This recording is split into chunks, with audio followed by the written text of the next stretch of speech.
आई, गावावरून काकांचा कॉल आला होता. म्हणत होते पालखी येणार आहे. पालखी? पालखी म्हणजे काय? काय असतो ते? चला ना आपण पाहूया. एकतर बाबांचा पगार नाही झालाय, काकांना काय गावची जागा जमीन गिळून बसले. आई, जाऊया ना गावी. आई चल ना ग.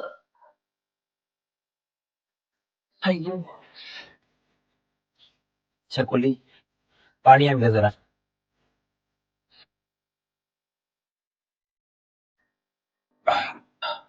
दादा, गावावरून काकांचा कॉल आला होता. म्हणत होते पालखी येणार आहे. काय बोलतेस काय? मग गावाला जायला पाहिजे. दाद्या, पालखी म्हणजे काय रे? अगं पालखी म्हणजे काय?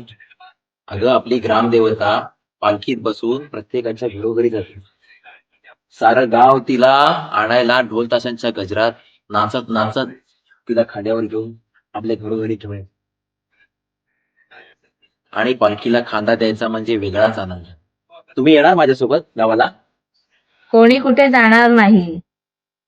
ज्यांना कोणाला नाही यायचं त्याने नाही आलं तरी चालेल, पण किमान लोकांच्या आनंदावर तरी विरजण घालू.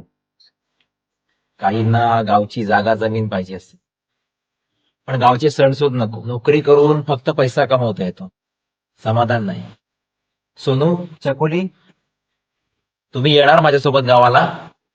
होय दादा. आम्ही निघालो, तुम्ही पण येताय ना?